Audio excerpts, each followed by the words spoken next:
मर्यादा पुरुषोत्तम रामचंद्राने विचारलं, हनुमंता मी तुला असं काय बोललो? मी म्हणलो तू सेतू बांधलास, किती मोठा पुरुषार्थ. नाही प्रभू, शब्द वापस घ्या, सेतू मी नाही बांधला. सेतू बांधण्याचं काम नळ नावाच्या वानरानं केलं. नळ नावाच्या वानरानं. मी पर्वत आणले, मी मोठी मोठी पाषाण आणली, मी सगळी काही सामुग्री पोचली, पण पाषांतरंगाची ताकद मात्र नळात होती.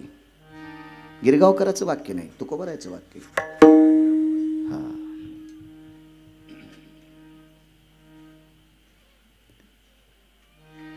त्या वानराची आकुळी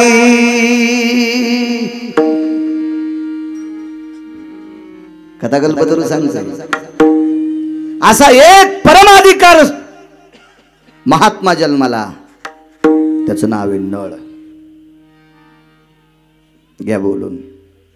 बोलावून घेतलं, विश्वाच्या मालकाचं दर्शन घेतलं आणि नळाचं हृदय, स्वतः नळाचं डोकं मर्यादा पुरुषोत्तम रामचंद्रांनी स्वतःच्या हृदयाला लावलं. महाराज ते चळचळ कापत होतं, चळचळ कापत होतं. कारण विश्वाचा बाप आपल्याला हृदयाशी घेतोय, एक आदरयुक्त भीती वाटत होती. आणि फार पूर्वीचा काळ इतका गोड होता. आता तो रामचंद्रांचा काळ आहे. माझ्या लहानपणी इतकी आदरयुक्त भीती होती, बिड्या ओढत होती माणसं, पण ज्याच्या इथं काम करतो त्या मालका देखता ओढत नव्हते, इतका आदर होता. आता इतका गोड आदर आहे, मालकालाच चुना मागत आहेत. ते मालकही भिकारचोट, त्याला बिडी मागत आहे. काय सरा कारभार भिकारचोट झाला. आदरयुक्त भीती होती, आदरयुक्त. चल कापलं ते खाली बसलं. लक्ष्मणजीनं सांगितलं, अरे काय तुला विश्वाचा बाप मिठी मारतोय? हो, तितका योग्य नाही मी, तितका अधिकार नाही माझा. मर्यादा पुरुषोत्तम रामचंद्रांनी सांगितलं, नळा काय तुझा पुरुषार्थ आहे? तुझ्या हाताने पाषांतरंगत आहेत. ठस ठस ठस ठस नळ रडत होता. गदगदून अंतकरण भरून आलं, डोळ्याच्या कडा ओल्या झाल्या. विश्वमालकाच्या चरणी दंडवत केला आणि प्रभू पाषाण माझ्या हाताने तरंगतात, पण कृपा त्या मालकाची आहे, कृपा त्या मालकाची. मी मारुतीराय कृपा पात्र आहे, त्या मारुतीरायची कृपा आहे. महाराज लक्ष्मणजीचा थोडासा गर्व शमन झाला. 8 वेळेला लहान्या मालकाचा गर्व वानरांनी शमन केला. वानरांनी कधी कधी चांगलं वाचीचा, किंवा ज्यानं चांगलं वाचन केले त्याचं ऐकीचा. काय होतं माहिती का, मोटरसायकलचा ड्रायव्हर चुकला 2च मरतील, जीपचा ड्रायव्हर चुकला 10-15 मरतील, एसटीचा चुकला 55 मरतील, रेल्वेचा चुकला 1000 मरतील, वक्ता चुकीचा भेटला कोटी मरतील. पाहुनी ग्रंथ करावे कीर्तन, शास्त्र म्हणेल ते सांडावे, ते राज्यही तृण मानावे. किंवा आधारा वाचून काय सांगशी कहाणी. आपल्या संप्रदायातल्या लोकांनी बचबच स्वतःच्या मत नाही मांडायचं, पुराणाचं मत मांडायचं. आपल्याला माहित नसेल, पाहावे पुराणी, वाचायचं आपण.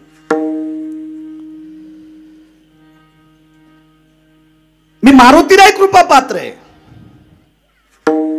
विश्वाच्या मालकाने खांद्यावर उचलून घेतलं नळाला, खांद्यावर घेतलं, खांद्यावर घेतलं.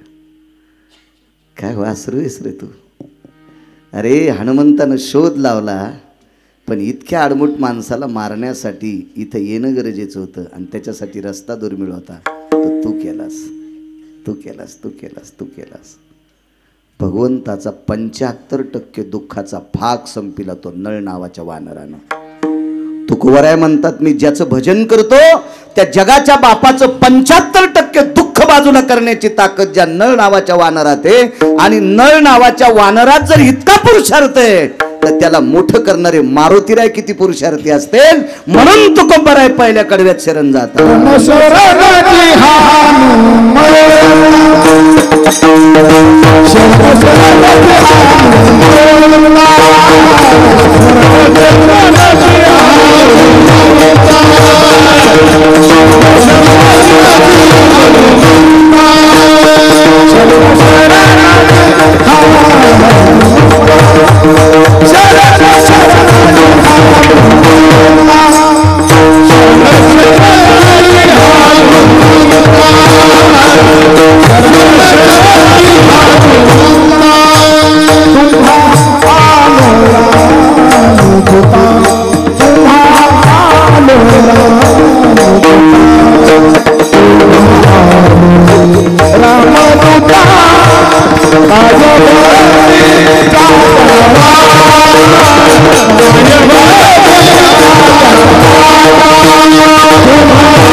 अजून एक पुरावा, मला फक्त आशीर्वाद देत राहा. आहेत महाराज बाजूला आहे, ते पण आशीर्वाद देतील.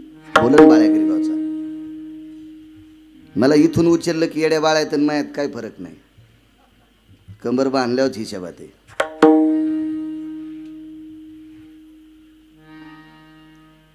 आठव्या अवतारामध्ये कर्णानं बाण सोडायचं ठरवलं, पण कर्णानं पुन्हा त्याचं मत बदललं. आपण जरा एक चूक काम करतो. कर्णाच्या पायावर एक व्यक्ती आला, तो व्यक्ती व्याळाच्या योनीतला होता. व्याळ म्हणजे सर्प, ददुनशुक. त्या सर्पाचं नाव होतं अश्वसेन नावाचा सर्प. मी नाही सांगत, पुराण सांगते. सारिणी संगिनी बहिणी, हे सारिणी संगिनी दोघी बहिणी. एका सर्पिणीचं नाव आहे सारिणी आणि एका सर्पिणीचं नाव आहे संगिनी. त्याच्यापैकी एकीला पुत्र झाला अश्वसेन नावाचा सर्प. का मारुतीला नमस्कार केला तुकोबरायांनी? दुसरा पुरावा आहे का? अश्वसेन नावाचा सर्प आईच्या पोटात होता. त्यावेळेला अर्जुनाने एक चूक केली, फुकट कळण शेंडी वळवळ. माणसं चांगली जरी असली तरी जरा जुरा कळत न कळत खोड्या करते. सार्वजनिक बाथरूम मध्ये गेल्यावर खडून पेन त्याच्या कवडावर नाव टाकायचा अधिकार आपल्याला काय? राजभाऊ खोटं बोलतो काय? काय खोटं बोलतो? प्रथम श्रेणीच्या डब्यात जायचा योग येतोय तुमच्या पैशामुळे. रेल्वेच्या अप्पा खोटं खरं बोलावं माणसानं, कुठं कशाला बोलायचं. आमची इथे एक म्हातारी गावरान तुपात चपात्या खात होती. काय खाल्ल्यावर कुटके खाल्ले. सकाळच्या तिन्ही म्हशी मेल्या. देवाला विचारलं कस काय मेल्या? तुपात चपात्या खात होती सण कुटके खाल्ले म्हणलीस. तेव्हापासून मी लक्षात घेतले, चांगलं केलंय ना मस्तच म्हणायचं. तेव्हापासून मी म्हणत असतो पैशाची कमीत नाही. हाऊत भरलेला आहे, पाईप आहे त्याला, आणि खरंच कमी नाहीत पैसे. बायको एकच आहे.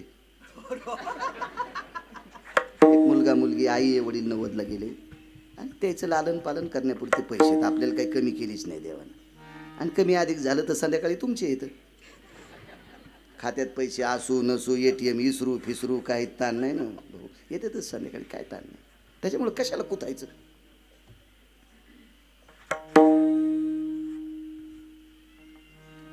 देहूतल्या मालकानं सांगितलं हक्तिया खोडी. वाचन पुढचा अभंग.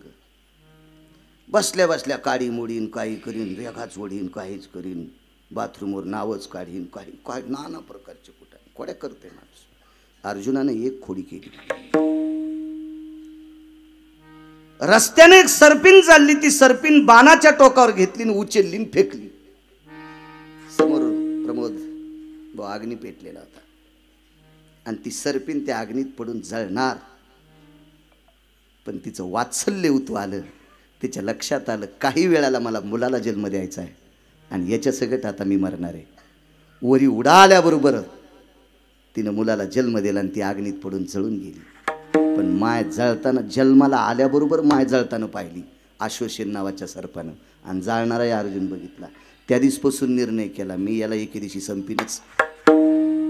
याला हाडवैर म्हणायचं. हाडवैर हाडवैर हाडवैर. महाराज जरासंध हा मेल्यावर सुद्धा पांडवाच्या विरोधात होता. मेल्यावर सुद्धा. हाडवैर कशाला म्हणायचं माहिती का? जरासंधाच्या अस्थी कोण्याच गंगेत विरळत नव्हत्या. जरासंधाच्या अस्थी सांगलेल्या गांधार देशाचा राजा होता हरामखोर.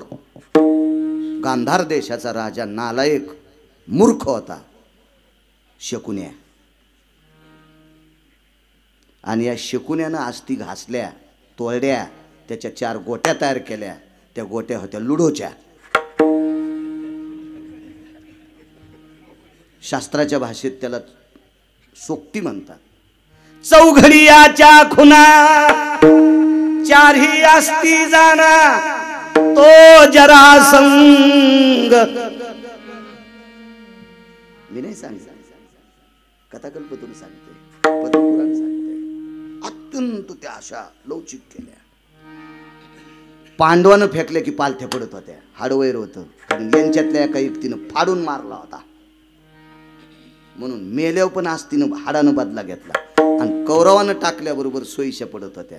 हे करायचं होतं शकुन्याला कारस्थान, कारण कौरवापैकी दुर्योधनानं शकुन्याचे 4 पोरं पाण्यातलं पंडाव खेळता खेळतात मारली.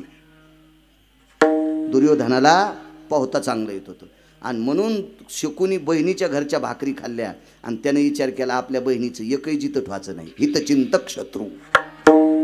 आणि लोक भगवान कृष्ण परमात्म्याला दोष देतात. द्वारकाधीश कृष्ण परमात्म्याने कौरव मारले, गोळ्या संपल्यात तुझ्या.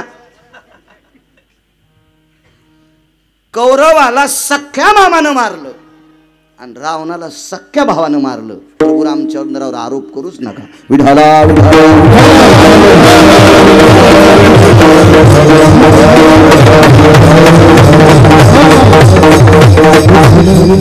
महाराज चूक केली अर्जुनानं. त्यावेळेस पासून अश्वसेनानं एवढं अंतःकरणात जलुशी ठेवली, मी याला कधी मारीन, कधी मारीन, कधी मारीन. भगवान शिवजींची उपासना केली. रावणानं 10 रुद्र प्राप्त केली, त्या अश्वसेनानं 10ची 10 प्राप्त केली, आणि 10 रुद्र प्राप्त करून इतकं विष हस्तगत केलं. अजय इतकं विष हस्तगत केलं की अश्वसेनासारखं विष एकाही सर्पाला नव्हतं.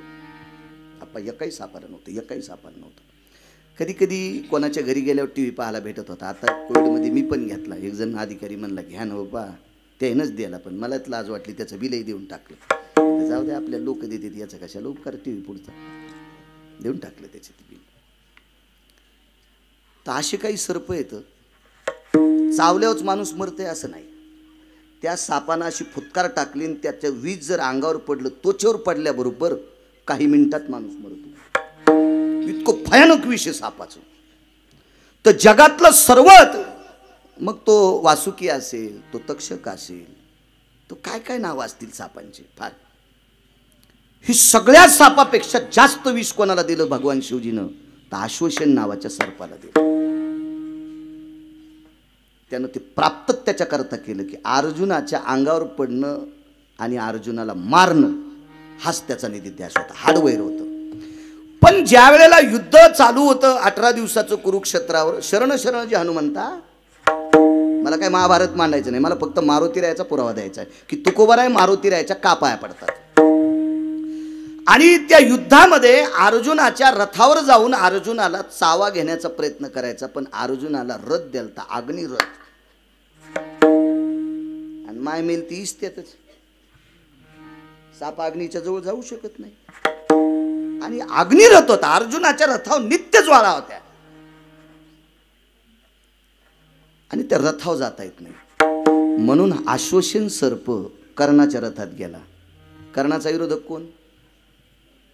अर्जुन. आणि अश्वसेनाचा विरोधक कोण? अर्जुन. मग दोन्ही एकत्रित झाले. काही काही दुःख एकत्रित आले की मोठे कुटाणे होते. नवऱ्याचा मेला मामा, सासूची मेली लेक, पायलीचे केले लाडू, आणि आधी खाऊ का रडू. दोन्ही दुःख एकच ना. काय मन होती, माणसं शिकलेली नव्हती पण काय बुद्धिवादी होते. नवऱ्याचा मेला मामा, सासूची मेली लेक, दोन्ही दुःख झाले एक, पायलीचे केले लाडू, आधी खाऊ का रडू, कोणतं कर. काय शुद्ध, काय माणूस, काय बुद्धिवाद. अहो शास्त्र न हाताळता शास्त्रातल्या चौकटीचा न्याय देण्याची ताकद काय लोक, किती मोठा सिद्धांत. दोन्ही गोष्टी अशा एकरूप झाल्या. आणि कर्णाच्या पायावर अश्वसेन नावाचा सर्प आला. 10 रुद्र प्राप्त केले ते, 10. फक्त हेच पठ्या प्राप्त नव्हता केला, 11वा रुद्र. आणि अश्वसेनाने कर्णाच्या पायावर लोटांगण घातलं आणि विचारलं, शुरा एक मदत कर, तुझा शत्रू अर्जुन आहे आणि माझा तर हार शत्रू अर्जुन आहे. तुला काहीच सायास करायचं काम नाही, तू एकच काम कर, मला तुझ्या बाणावर बसव. मला रथात जाता येत नाही, अग्निरथ आहे, आणि तुझ्या बाणावर जर सोडलं तर एका शकंदात अर्जुनाला चावा घेणार, आणि एका शकंदात अर्जुन बी संपिणार. कर्णानं सांगितलं अर्जुन गेला तरी बी पुढचं लय दाढ आहे. पुढचं लय दाढ आहे. कारण रथ हाणणार इतकं दाड, मला तर वाटतंय पंढरपुरातल्या इतका गुंडच नाही कोणी. हे टाटरीन वायर चोरणारी कुठे गुंडाडा असते तू. महाराज जगातल्या 6व्या क्रमांकाच्या गुंडाला 2 वाजून दुपारी 18 मिनिटाला आपटू ज्यानं हाणलंय तो किती नंबरचा गुंडा असेल याचा विचार करा ना तुम्ही. ज्यानं रावणाला आपटू हाणलंय ते भंगिरे भंगार चोरणाऱ्या गुंडाळायचं काय खरं असतं. मकाचं चुंगडच उचलून नेलं. अरे चुंगड्या कुठला काय काय याला कुठं गुंड बनत असते. काय गुंड महाराज तो. चांगल्या चांगल्या गुंडायची ज्यानं जिरिली तो काय सामान्य गुंड आहे. आणि कर्णानं सांगितलं अरे अर्जुनाला मारून काय फायदा, याचं काय. अर्जुना कर्णा फक्त तू बाण सोड, मनात आलं तर त्यालाही ठुत नाही. विषयच इतकं प्राबल्य होतं. पण अर्जुना कर्णाने एक विचार केला, तू कोणाच्या बळावर बोलायला. म्हणला शिवजीच्या. 10 रुद्र प्राप्त केले. 10. कर्णानं सांगितलं तुला एक सांगू का अश्वसेना, मी शूर माणूस आहे आणि शूराची ताकद स्वतःच्या बाहूत असते.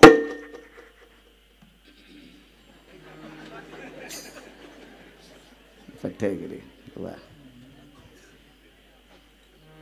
आमच्या इथं कुत्रं होतं नाही, माणसं पुन्हा लय आगाव आहेत ग. ते म्हणजे तुम्हाला वर्णन केलं पण उपमा कुत्र्याची दिली. हे लय आगाव बैल येत. यावा हळदीत डुक्कर येणं धरणं संगच. आणि मग नंतर एक जणांना आम्हाला कुत्रं दिलं. 1.5 लिटर दूध पित होतं. डुकरं गेल्यावर शेपूट हलवायचं.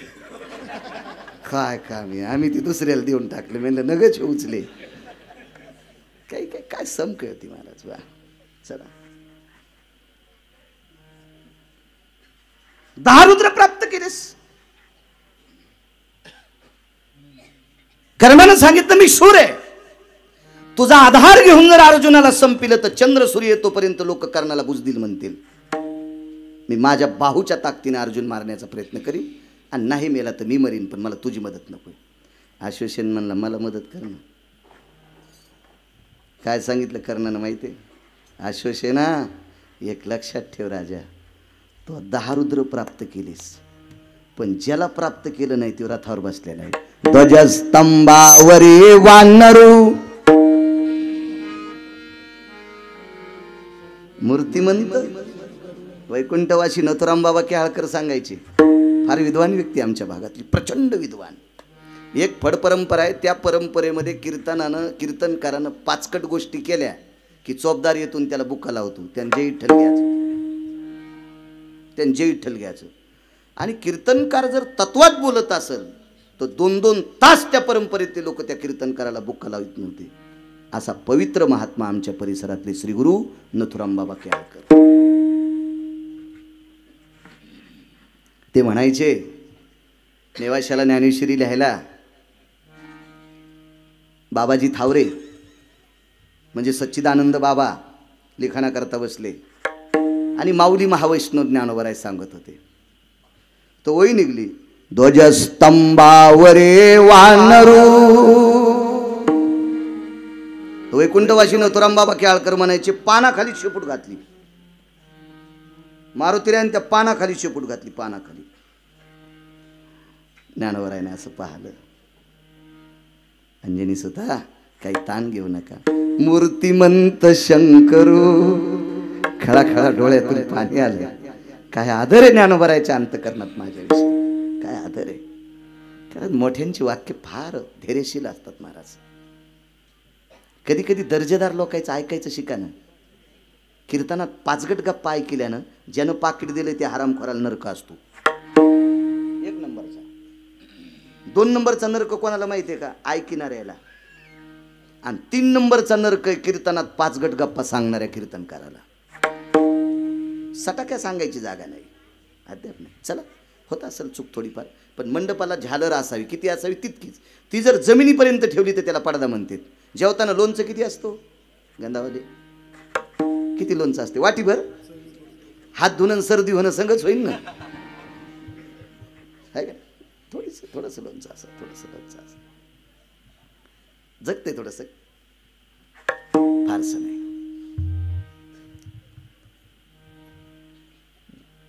कर्णानं सांगितलं अश्वसेन हे 11वा बाप आहे, याला जिंकलंस का? अश्वसेनाचा अजय चेहरा पडला रे, चेहरा पडला. काय करू म्हणे, या बापाला जिंकला असतं तर अर्जुन कवाच संपला असता. तुकोबरायचं अंतकरण गदगदलं गदगदलं गदगदलं. महाराज जर अर्जुन संपला असता ना तर पंढरपुरातल्या मालकाला आनंद नव्हता. का आनंद नव्हता? अर्जुनही एक वारकरी होते. अर्जुन झोपी गेल्याच्या नंतर अर्जुनाच्या अंगावरची रोम कृष्ण कृष्ण म्हणत होते. तशी पांडव भजनच करत होती. पाहती पांडव अखंड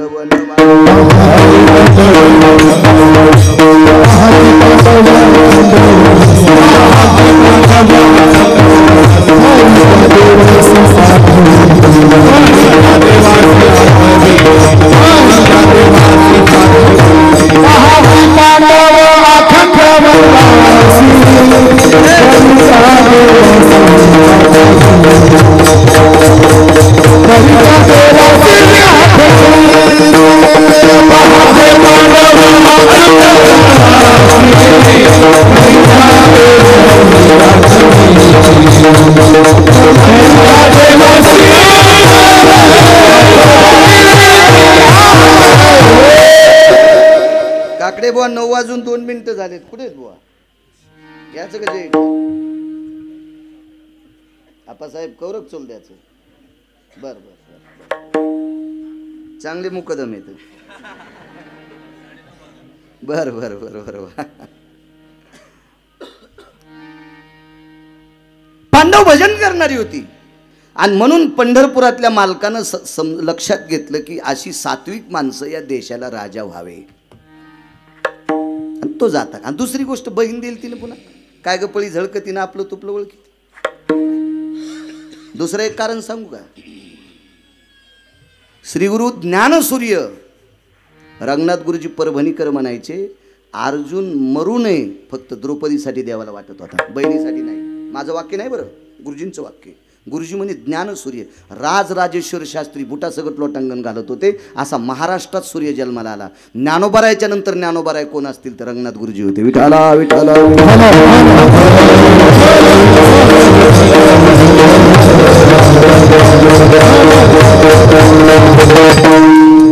आणि गुरुजींचं एक वाक्य होतं की पांडवापैकी एक जरी मृत्यू पावला तर 4 जिवंत राहत नव्हते आणि सगळे जर गेले तर द्रौपदीच्या कपाळावर बुक्का लागत होता. याच्याकरता पांडव मरता कामा नये. काय प्रेम असेल राजेभाऊ, काय निष्ठा असेल आपा, काय श्रद्धा असेल देवाची या कुटुंबावर, काय भाव असेल. मागच्या वर्षी भाविकाची आवडी देवा मी द्रौपदी मांडली होती तुमच्या पुढे. तोच अभंग होता ना, द्रौपदी मांडली होती. आणि म्हणून अर्जुन जाता कामा नये. तुम्हाला एक मुद्दा मांडू का? जगाचा मालक युद्धामध्ये बऱ्यापैकी दिग्गज लोक मेले पण मातीला 9 जणाच्याच हजर होता. 9 जणाच्याच हजर होता, 9 जणाच्याच. आणि हा विश्वाचा बाप त्या साक्षीला होता. त्याचं कारण आहे का? 9 जणाच्या अंत्यविधीला असताना एक अत्यंत प्रचंड मानवी सिंह अर्जुनाचे सुपुत्र, काय नाव होतं त्यांचं? अभिमन्यू. अभिमन्यू मृत्यू पावला त्यावेळेला शोक व्यक्त केला पण हृदयातून, डोळ्यातून नाही. पण कर्ण ज्या वेळेला कर्णाचं पार्थिव चंदनाच्या लाकडावर टाकलं त्यावेळेला विश्वाचा बाप मशानात रडत होता. आणि या मंदिरातल्या मालकाने दोघांचा चेहरा पाहिला. अर्जुनाचा चेहरा खिन्न नाही, प्रसन्नतेचे वलय नाहीत, अप्रसन्नतेचे वलय नाहीत, चिंतातूर नाही. आणि विचार केला मारुतीरायानं दोघांना मिळून मारलाय. कर्ण कोणी मिळून मारला? दोघांना मिळून मारलाय. आणि अर्जुनाचा चेहरा पाहिला तर प्रसन्न नाही, अप्रसन्न नाही, दुःख नाही, सुख नाही, काहीच नाही. आणि जन मारायला लावलाय ते रडायलंय. मारायला कोणी लावलाय? पंढरपुरातल्यानं. आणि ते रडायलंय. मारुतीराय महाराज बुद्धिमत्तान वरिष्ठ. मारुतीरायच्या बुद्धीला कोणी डोकत लावायचं नाही. अत्यंत प्रचंड विद्वत्ता. हो, असं का? पण शहाणी माणसं एकत्रित चुका करणाऱ्याला एकदा विचारित नसते. हे तर शहाणपणाचं लक्षण असतं. मारुतीरायना अर्जुनाला एकांतात विचारलं, हशंती को भवा हा, ते म्हणले काय नाही, विश्वात पृथ्वी तलावर एकच शत्रू होता, त्याचं नाव होतं कर्ण. कर्णाच्या व्यतिरिक्त कोणाची मायविली मला मारायला. मी आजाद आहे आता, मला कोणाला मारायची हिंमत नाही, आणि तो गेलाय याच्याकरता मला दुःख नाही. वा वा वा वा, चांगलं काम आहे. म्हणले चला मालकाकडे जा. मालकाला विचारलं, तुम्हीच मेवण्याला सांगून कर्ण मारलाय आणि कशा करता झेंडू बाम लावून रडायले? कशाला झेंडू बाम लावून रडायले? विश्वाच्या मालकानं सांगितलं, भारतीय युद्धामध्ये सर्वात इमानदार कोण होतं तर फक्त कर्णच होता. फक्त कर्ण होता. इथं कोणी राजकीय क्षेत्रातले बसले तर राग येऊ देऊ नका बरं का. मग रेडीमेड कपड्याचं दुकान आहे, मी कोणासाठी अंगड शिवायला माया काय गोळ्या नाही संपल्या. राजकारणातली निष्ठा जर कोणाकडे बघायची असेल तर फक्त भारत देशात कर्ण पाहायचा. फक्त कर्ण पाहायचा. कर्ण थोडंसं सांगतो चुटका. कर्णाला विश्वाच्या मालकानं स्वर्ग देऊ गेलता. स्वर्ग फक्त पांडवाकडे चल नाही म्हणला. काही जरी दिलंस तरी दुर्योधनाला सोडणार नाही, कारण मी क्षत्रियाचा पुत्र आहे, खोटं बोलणारच नाही. सत्य बोले मुखे दुखवे आणि काच्या दुखे. काय ताकद असेल महाराज. एक छोटा हत्तीवर पैसे आले, उद्या सकाळी झेंडात दुसऱ्याचा. खोटं होईल का राजभाऊ? एक छोटा हत्तीवर पैसे किती असतील होते? मशीन लागतील 10 मोजायला. स्वर्ग देऊ केलं, स्वर्ग तरी फुटला नाही, आणि म्हणून जगाचा पाप त्याच्याकरता रडत होता. निष्ठावंत व्यक्ती होती, निष्ठावंत व्यक्ती. ऐका थोडस बाजूला. तुकोबरा विचार करतात कर्णाच्या बाबतीत. कर्णानं अश्वसेनाला सावध केलं, आणि कर्णाकडे अजून एक दुसरी विद्वत्ता होती. पण कर्णाने विचार केला, जो रथ हाकतोय त्याचं भजन मी करतोय. जो रथ हाकतोय तो माझ्या आईचा भाचा आहे. जो रथ हाकतोय ते माझ्या सख्या भावाचा मेवणा आहे. जो रथ हाकतोय ते मानलेल्या बहिणीचा भाऊ आहे. आणि याच्या मनोगत मातीत घालायचं नाही, याच्या चेहऱ्यावरली नाराजी बघायची नाही. म्हणून कर्णाने स्वतःचं शौर्य पाठीमागे घेतलं. महाराज या कर्णाच्या शूरगाथेचं चरित्र तुकोबराया अंतःकरणात ठेवतात, आणि तिथे लक्षात घेतात की कर्णालाही पाठीमागं सरकावं लागतंय. ती एकमेव ताकद आहे 11व्या रुद्राची. 11व्या रुद्राची. याचा एक दुसरा सिद्धांत आहे का, छोटासा सांगतोय, छोटासा. 18 दिवस युद्ध होतं ना. 9 दिवसात वधिले कौरव. 9 दिवसात वधिले कौरव. पार्था प्रति गीता सांगे माधव. हे जय देव जय श्री पांडवा. धर्म भीम अर्जुन नकुल सहदेवा. जय देव जय श्री पांडवा. काय गोड आरती. श्री मूळ वेद व्यास भगवान. हे 1.25 लक्ष भारत केले निर्माण. तया प्रति प्रश्न केला जन्मे जयान. समूळ सांगा मजला पूर्वज कथन. जय देव जय श्री पांडवा. ओरिजिनल अर्थ आहे. चिवडा खाची सवय लागली लोकांना. काय भागवतात आरती बाबा,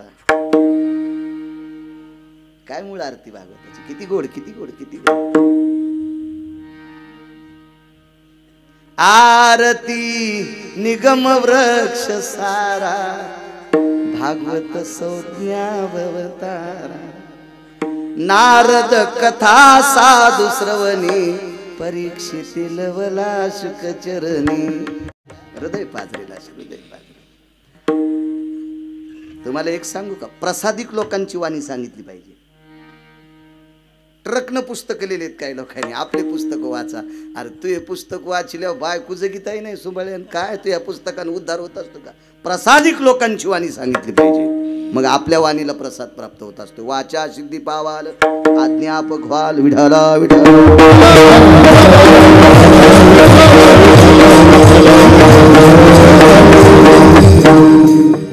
दुसऱ्या दिवशी रथ पेटलाय. दुसऱ्याच दिवशी रथ पेटला. दुसऱ्याच दिवशी प्रमोदवा रथ जळाला कधी माहिती आहे का? 18व्या दिवशी. पण कधी? अर्जुन आणि कृष्ण परमात्मा खाली उतरल्यावर. या दोघांना खाली उडी टाकल्याबरोबर हा मालक ध्वजावरचा बाजूला गेला आणि रथ कापरासारखा दंडन पेटला. एकच विचारलं सिद्धांत, न्याय श्रुतीने न्याय केला. जगातली पहिली पत्रकार श्रुती, हुशार होती श्रुती, जगातली पहिली पत्रकार श्रुती. श्रुतीच्या अगोदर कोणी पत्रकार नव्हतं. श्रुतीने न्याय विचारला. भगवान तुम्ही अर्जुनाला खाली ढकललं, तुम्ही उडी टाकली, रथ कसा जळाला? बाई रथ कधीच पेटला होता श्रुती माते, पण हा पठ्ठ्यावरी बसला होता म्हणून रथ जळत नव्हता. म्हणून जगाचा बाप वाचला आणि जगाच्या बापाचं ज्या वारकऱ्यावर प्रेम आहे तो वारकरी सुद्धा वाचला. आश्वसेनाच्या तडाख्यातून जर अर्जुनाला वाचवायचं काम कोणी केलं असेल तर ते फक्त मारुतीरायानं केलं. आणि विश्वाच्या मालकाचं मनोगत सिद्ध ठेवायची ताकद फक्त मारुतीरायात होती. म्हणून तुकोबाराय पहिल्या कडव्यात नमस्कार करतात. शरण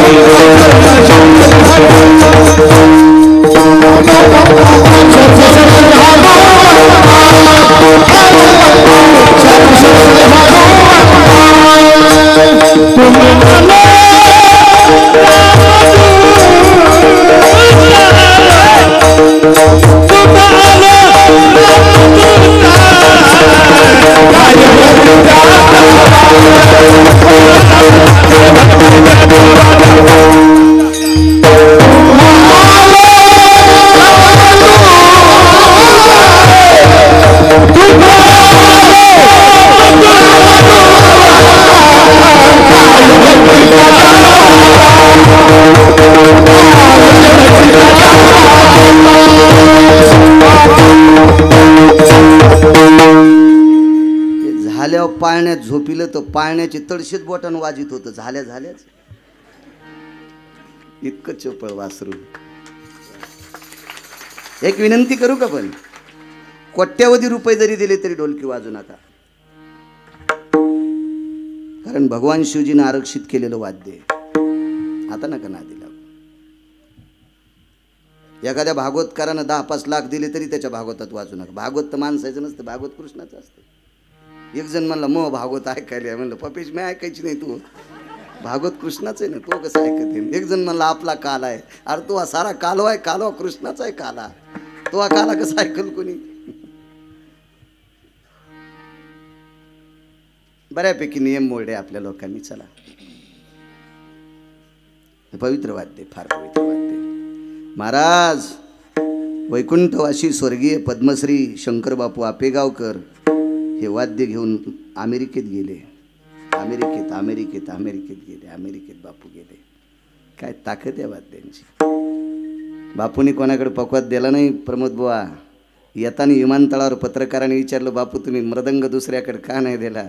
विमानतळावर बापूचे डोळे भरून आले आणि पत्रकाराला सांगितलं, राजा हा पकवात खांद्यावर घेतला म्हणून महासत्ता देशानं मला सत्कार ठेवलाय, म्हणून अमेरिका माझा सत्कार ठेवते. इतकं वाद्य गोड आहे राजू. काय ताकद आहे याच्यात. ढोलकीला काय वाईट म्हणत नाही. 150 एकर फुकल्या काय लोकांसाठी, तिला बी वाईट कसं म्हणा? हो ना, 150 एकर. हा सुपडा साप ते का साधं वाद्य आहे का महाराज? चांगल्याची जिरली ते का साधी आहे का? आणि यानं चांगल्याचा गर्व उतरिलाय. आपल्या मंत्र्याला किती दिवे होते राजू? गाडीला किती दिवे होते? मंत्र्याला एक पद असल्या एकच होता. आता ते बी नाही वाटते, पण एका मंत्र्याला 222 दिवे. 222 दिवे एकट्यालाच. 33 कोटी देवाचा राजा इंद्र. 33 कोटी देवाचा राजा इंद्र. महाराज एका एकादशीच्या दिवशी, ती एकादशी सोमवारी आलती, आणि त्या एकादशीला बोरीच्या झाडाखाली चंद्रभागेच्या तीरावर चोखोबारायच्या घरी पकवाद वाजिला. इंद्र वाजवायला होता. सोमवारी एकादशी विमान उतरले पंढरीसी. नैवम गिरगावकर लिखितम, नैवम गांजा कसम लिखितम. गाथा बघा लक्षात येईल. आणि त्या दिवशी मृदंग वाजवायला इंद्र होता. महाराज 50% पाप कायमचं जळालं. इतकी ताकद ह्या वाद्यात आहे, इतकी ताकद आहे. तुम्हाला एक सांगू का, माझ्या जीवनामध्ये फिरून ढोलकी वाजविणारा माणूस पाहिला, माग ढोलकी वाजून माणूस पाहिला यूट्यूबला. वरी ढोलकी फेकल्याच्या नंतर 4 सेकंदात ढोलकी कमरापर्यंत तो वाजवित होता. पण त्या माणसानं ढोलकी वाजणं बंद केलं आणि आता तो माणूस महाराष्ट्रात कीर्तन करतोय. काय पकवादाचा पुरुषार्थ आहे. पक्वाद वाजिणारा जर भागवतात ढोलकी वाजित असेल तर त्याच्या जीवनातली ती अधोगती आहे. विठाला विठाला.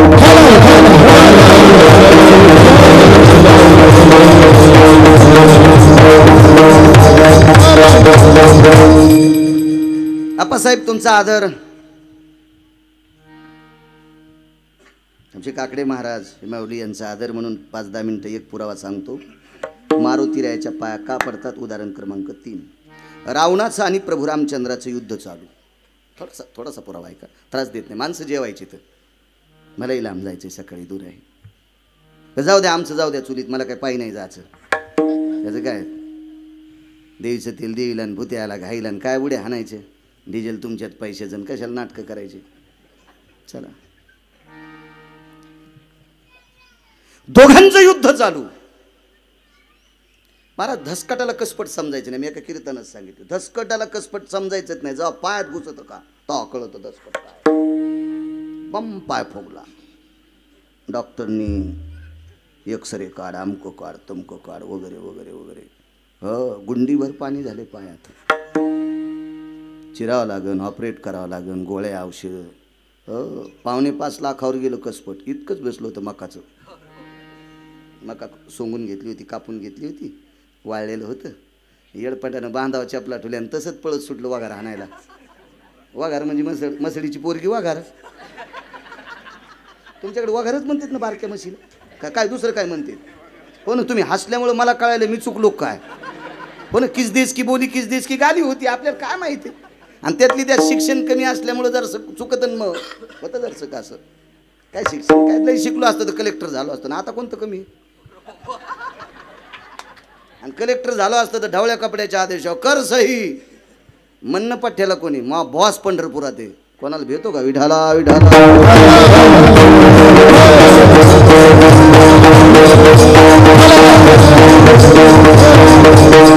काय बुद्धिवाद चांगला आहे. मला गाणे 200-400 पाठ आहेत, म्हणत नाही तो भाग सोडून द्या. शिव्या 250 पाठ आहेत शिमग्याच्या. आता ह्या पुढे आहेत म्हणून देत नाही, नाही तर तुम्हाला देऊन बी दाखवले असते सकाळ. मेमरी कार्डच लय भारी. मी ट्रॅक्टरमधले गाणे ऐकतो रस्त्यात. ते काऊन जोरातला येतात कोणी काय माहिती. का त्याला वाटतं विश्व बहिर आहे का काय. त्याच्या पुरता आवाज लावानं. त्या गाण्याच्या नादात ऊसाची ट्रॉली जाग्यावर ठेवली आणि कारखान्यात गेला. का तू वजन करतो का सोंबळ्या. हा ट्रॉली मागच पाडली ना. काय मिळत नसतो यायला. मला वाटतं काही काही गोष्टीला नियम पाहिजे. डिपार्टमेंटच्या लोकांनी सांगायला पाहिजे. ऊसाची ट्रॉली अरे पसा पाणी घातलंय त्या शेतकऱ्यानं, लेकरा इतकं सांभाळलंय, त्याचा ऊस व्यवस्थित नाही ना. काय पालथी कारभार. जाऊ आपलं तोंड बारीकसे बोंबलून काय होते. बोकड्याला शिंग फुटफुट वाढेल ते मला शिव मारायचा. अरे येडायस का शिव चित्रात पाहिलं तर संडास लागती. आणि तू काय शिव मारशील. आपण बारीकसं तोंड ना आपलं काय चलत आहे. उगं वट वट वट वट चिमणी म्हणली समुद्र उपसायचा, आंघोळ करण घरी बोंबलत जाय. विठाला विठाला विठाला.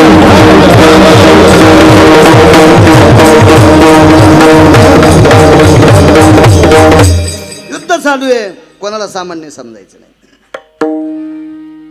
रावणाचा भाऊ आहे,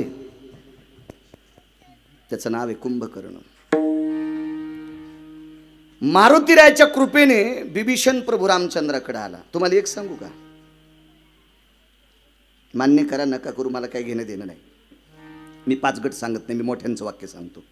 बिभीषण जर फुटत नव्हता तर 1 कोटी राम जन्माला आले असते तरी रावण मरत नव्हता आणि सीता भेटतच नव्हती. रावण मरण्याला एकमेव कारणीभूत असेल तर त्याचा भाऊ आहे बिभीषण. म्हणून तर मालकानं त्याला एक शब्द वापरला, मनशी बिभीषण शहाणा. आम्ही नाही म्हणायचं, आम्ही नाही म्हणायचं. आमचा मित्र म्हणला काय मूर्ख बिभीषण होता. म्हणलं एकदा मन सोमळ्या लय बऱ्या म्हणून नको, पाप लागन. ते म्हणला कस काय पाप लागन. महाराज म्हणले. म्हणलं महाराजांचा अधिकार मोठा होता बिभीषणाला मूर्ख म्हणण्याचा, आपला अधिकार नाही. कस काय नाही. बिभीषणानं भजन केल्यावर मारुतीराय घर जाळू शकत नव्हते.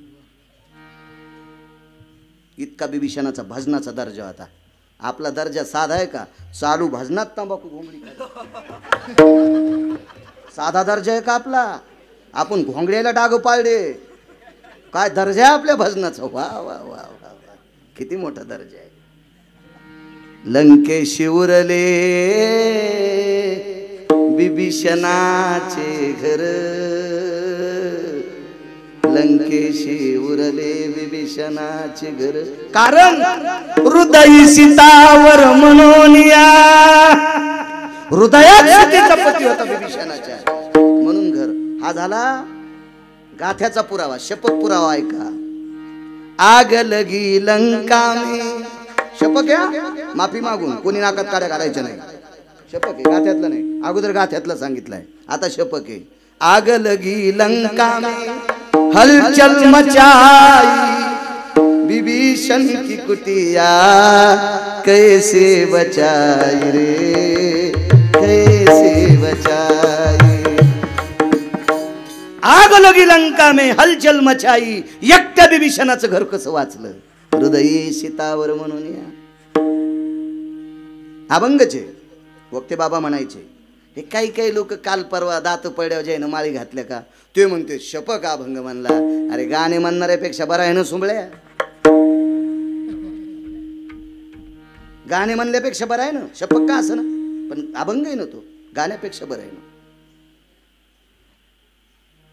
तुका म्हणे अग्नी झाला से शीतळ, प्रतापे सबळ नामाची, प्रतापे सबळ नामाची.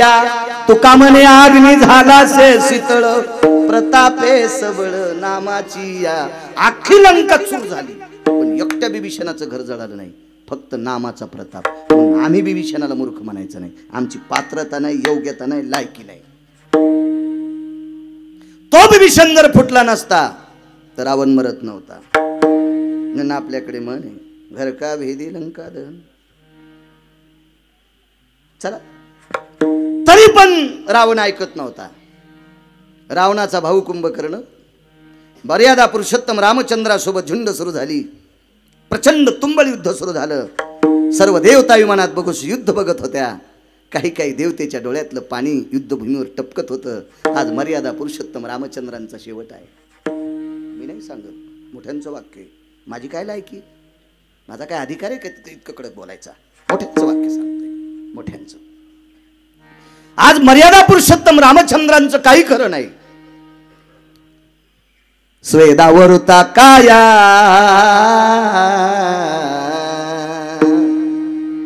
वल्कल्लामधून घाम, स्वेद म्हणजे घाम, त्या कायेतनं घाम पायात येत होता आणि पायाच्या तळव्यातून घाम युद्धभूमीवर आदळत होता.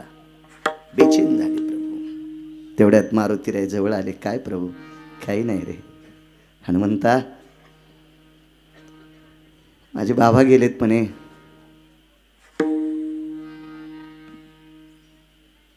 तू परत गेल्यावर भरताला शांत कर रे हनुमंता. भरताचा क्रोध अनावर होईल. माझ्या कैकेयी आईसाहेबाला भरत त्रास देईल. भरताचं सांत्वन कर हनुमंता. मारुतीरायाने विचारलं, प्रभू इतक्या दूरच्या गप्पा कशा करता करायले? मी वाचू शकत नाही. का? हे जगूच देत नाही. मर्यादा पुरुषोत्तम रामचंद्राने बाण मारला की अंगावर झुरळ पडे इतकं पण त्रास नाही. आणि कुंभकर्णाचा बाण आदळल्याबरोबर शरीर लक्तर झालं, लक्तर. मारुतीरायाने विचार केला, याच्याकडे शक्ती कोणती आहे? तर 7 सटव्यापैकी एक सटवी गौशिली मारुतीराय. सटवीला अनन्य साधारण महत्व बाबा आपल्याकडे. आगा सटवीची ये राती नवी संबिजे वाती. आनंदित मालकांचं वाक्य. अनन्य साधारण महत्व आहे सटवीला. सटवी जीवनचरित्र लिहित असते पुढच्या व्यक्तीचं. आणि राक्षसांचं भविष्य लिहिणाऱ्या सटवीकडे मारुतीराय गेले. तिला विचारलं, बाई कुंभकर्णाच्या बाबतीत तुला काही सांगता येईल का? तिनं सांगितलं, मारुतीराय मला सगळं सांगता येतंय, पण मी रावणाची सटवी आहे. तुम्हाला सांगितल्यावर कळालं तर रावण आमचं घर, माझ्या लेकरा बाळा सगळं फुकून देईन. मारुतीराय म्हणले, ते कळाल्यावर फुकून देईन. मी आताच मारितो, मी आताच मारितो. हो, तेव्हापासून साम दाम दंड आणि भेद राजकारणात तेव्हापासून सुरू आहे. याची गोटी त्याला हान, त्याची गोटी याला हान, याची गल त्याच्याला घे, त्याचा दांडू तिकडं, याची विटी तिकडं, याचं फाटाळ त्याचं फाटाळ. माणूस तेव्हापासून सुरू आहे. मारुतीरायाने सांगितलं, बाई रावण तुझ्या घराचा साफ करण्याच्या अगोदर रावणाला आम्ही संपू, पण आम्हाला कुंभकर्णाच्या बाबतीत सांग. तिनं सांगितलं, जोरात सांगू तर भीतीला कान असते. मारुतीराय म्हणले, सांगू नको ना, लिहून दे ना. आणि तिला लिहिता येते. सटवी माहिती आहे का तुम्हाला? आता मला सगळं माहिती आहे, पण मी काय बाईगी थोडाच आहे. पाचवीच्या दिवशी बायका भावले काढतात हळकुंडाचे, 2 भावल्याचे खाली पाय आणि 2 भावल्याचे वरी पाय. मला हे सगळं पाठ वाचिल्यामुळं, नाही तर मी थोडाच बाळातीन झालो. पण नाद आहे वाचवायचा, मी इचकीत नाही कोणाचं, मला पुराण इचकायचा नाद आहे. विठाला विठाला. मारुतीरायला लिहून मला सटवीनं 4 वेळेला लिखाण केलं. एकदा रावणाचं केलं, एकदा कुंभकर्णाचं केलं, आणि तिसऱ्यांदा 2दा कोणाचं केलं ते घरी गेलो. पो आपला तर वेळ संपलाय ना. आता मने कौरक बोलायचं ते. 4 वेळेला सटवीला लिखाण केलं. रावणानं सटवीला स्वतःचं मरण विचारलं होतं. मरण विचारलं. वैकुंठवासी साहेबराव महाराज कोठाळकर सांगायचे, मोठी व्यक्ती, निष्ठावंत वारकरी. किती निष्ठावंत सांगू तुम्हाला. वैकुंठवासी साहेबराव महाराज कोठाळकरांनं नवरात्रातला घट मांडायचा, तर घटात पांडुरंगाची मूर्ती मांडायची. जगदंबा मांडलीच नाही. म्हणजे इतकी पांडुरंगावर निष्ठा. आपली काय निष्ठा. एखाद्यानं फुरकट टेम्पो पाठील्यावर सकलादी बाबाला निघाला, आणि फुकट एसटी पाठील्यावर सैलानी बाबाला निघाला, आणि दुसऱ्या दिवशी पंढरपूरला निघाला. ह्यो पिराला कापायला पाहिजे भाडवा, ते बी आडवा. आडवा कापायला पाहिजे. हरामखोर कुठला फुकटचंद. काय नालायक माणसं झाले हो. इथं आपुला तो एक देव करून महाराज. ज्ञानोबराय तुकोबरायच्या साधनेतल्या लोकांनी दुसरं जर पाहिलं तर व्याभिचारी भक्ती आहे. काय दर्जा होता महाराज या मालकाचा, काय दर्जा होता. एक जण म्हणलं मी लग्न नाही केलं, मग हान तू काय आम्हाला का आमच्या बायका मारी तू. तो लग्न नाही केलं म्हणजे काय मोठेपण आहे त्याच्यात. लग्न करणार वाईट असते का. मी एकदा याला गेलो, वृंदावनला गेलो. तिथं 5 दिवस श्रीमद भागवत कथा होती महाराज. तिथले काही 2-3 महात्मे आले, चांगले भागवत. हे तुम्हारे महाराष्ट्र के लोग अच्छे लेकिन नुगई ज्यादा करते, म्हणजे लग्न करीत. आणि मी म्हणलं बायको का डसती का.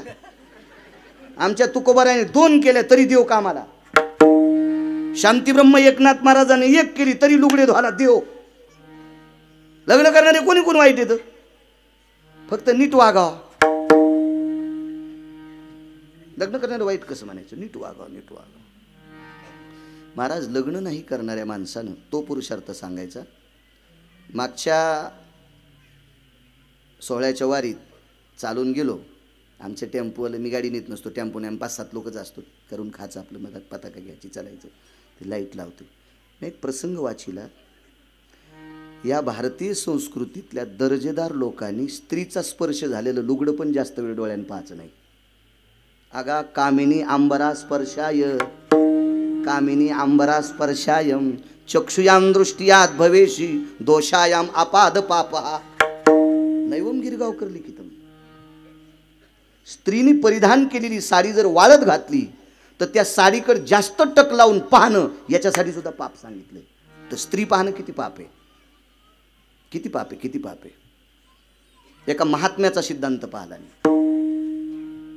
अधिकारी माणसानं टीव्हीतले ॲडव्हर्टाईज पाहायच्या नाही. साबणाची ॲडव्हर्टाईज करणारी बाई किती कपडे घाली ती. त्याच्या भाऊ खोटं बोलतो. माझ्या गोळ्या संपल्यात का. होय बायचा गोळ्या संपल्यात माझ्या. आप्पा हो माऊली किती कपडे घाली ती. आणि ती जर ब्रह्मचार्यानं पाहिली तर मग, ती जर संन्याशानं पाहिली तर, आणि तितकी ॲडव्हर्टाईज गिरगावच्या बाळ्यानं पाहिली तर तुझ्या वाणीला किंमत काय बाळ्या. तुझी लायकी आहे का बोलण्याची. महाराज इतका कडक पुरुषार्थ आहे, इतकं आणि तितकं जपलं मालकानं. महाराज सीताई साहेब अंतकरणात ठेवल्या, पण सीताई साहेबाचं दर्शन, सीताई साहेबाची सावली जिथपर्यंत जाती त्याच्या पलीकडून मारुतीरायानं दर्शन घ्यायचं. हा दर्जा मारुतीरायाचा होता. इतका अधिकार मारुतीरायाचा मोठा होता, इतका मारुतीरायाचा अधिकार. आपलं काय 500ची नोट दिल्यावर पाय पण धुई. हो, एका बाईनं पोरग महाराजाच्या पाया पडायला नेलं. ते पोरग इतकं बिलिंदर, ते महाराजाच्या पायाच पडलं नाही, त्यानं महाराजालाच बोच करलं. 3 नख लागले आणि महाराजाच्या पंजाचं वरून रक्त निघायलं. मी म्हणलो महाराज भयकतो बाबा, पण त्या बाईनं 500च्या 3 नोटा टेकल्या की महाराज गारच बार पाहिजे. त्यानं दुसरा पाय लांबीला, याला बोच कारण पुन्हा 3 नोटा दे. काय म्हणलं पानछटाला कळत झाला हो आता. आणि त्या बाईनं मुंडकं दाबलं. ते पोरगं म्हणलं बुकीतच दात पाडीन. तिचे पहिले 3 पाडलेले होते. तर पोरगं म्हणला घरी गेल्यावर चट पाडतं. ती म्हणली चट पाड पण पाया पड. ते पडलं पाय. मी बाजूला गेलो, म्हणलं बाई राहिलेली दात आहे घरी गेल्यावर पाडणारे. आणि त्या महाराजाच्या काहून पाया पडायला लावलं. महाराज तुम्हाला माहीत नाही, आमच्या परिसरातले लोक म्हणले यायच्या पाया पड्यावर लेकरं सुधरत आहेत. आणि म्हणलं ह्या महाराजाच्या पोळ्याला 20 वर्ष झालं डोक्याच्या गोळ्या चालू आहेत. ज्या महाराजाच्या पोराला 20 वर्ष झालं डोक्याच्या गोळ्या चालू येतात आणि तुमचे पोरानं पाया पड्यावर तुमची डोके नीट करतो हे ते महाराज. काय तुमच्याच गोळ्या संपल्या आता. विठाला विठाला.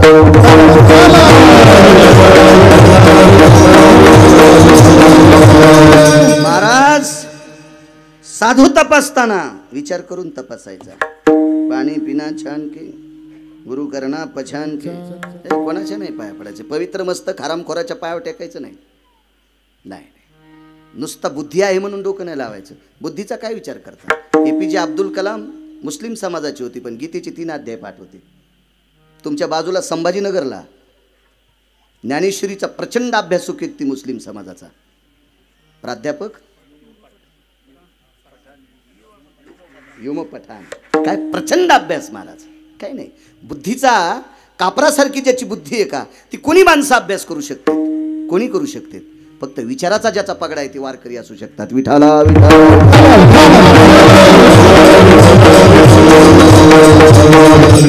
काय नाही विश्वाच्या मालकानं सामावून घेतलं. मी दर महिन्याच्या वारीला जातो. माझ्यासोबत एक जामदे गावचं पारधी समाजाचं पोरग आहे.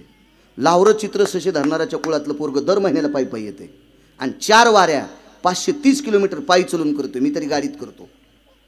माझ्यापेक्षा श्रेष्ठ पारध्याचं पोरग आहे. काय नाही जातीचं काय नसते, काही विषय नसतो. काय नाही. या देशातला तृतीयपंथी विमानात बसून स्वर्गात गेला. कानो पात्रा खोदू पिंजारी तो दादू भजनी भेदू हरीचे पाय. तृतीयपंथ प्रमोदराजे विमानात बसून गेलाय. त्या लागी विमान पाठविले. काय ताकद आहे महाराज भजनाची. काय माणसाचं आचरण शुद्ध असलं ना जगाचा बाप त्याला हृदयात घेत असतो, हृदयात घेत असतो. फक्त ज्याचं आचरण गोड आहे का त्याच्या पाया पुढे जा. अभ्यासाचा काही विषय नसतो. आले लोक लोळायलेत प्रचंड उलटे सुलटे ग्रंथ सांगणारी माणसं आहेत, पण आचरण जर पाहिलं तर शून्य. नाही कामाचं नाही, भ्रष्ट होता. चला ऐका. सटवीने लिखाण दिलं. मारुतीरायन ते वाचिलं आणि युद्धभूमीच्या ठिकाणी आले आणि म्हणले मालकाला बोलावं कसं.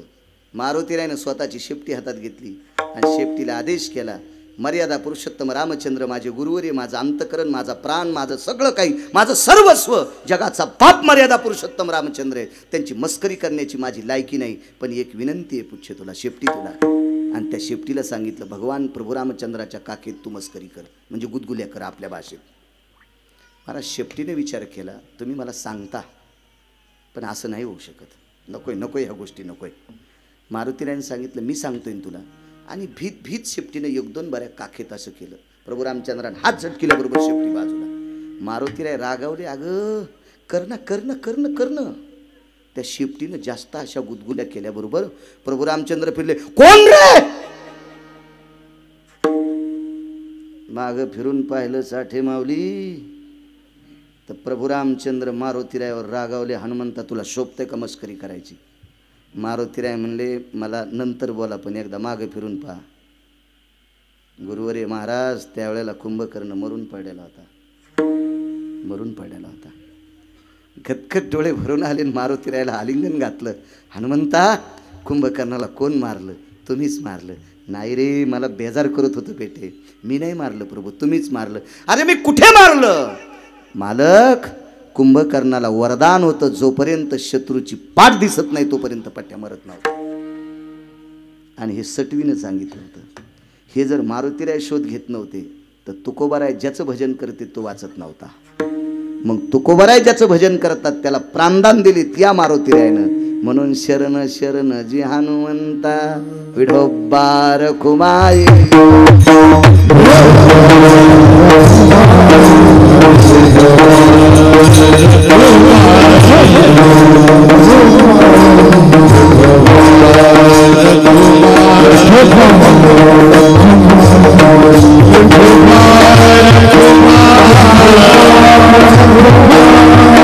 तुझा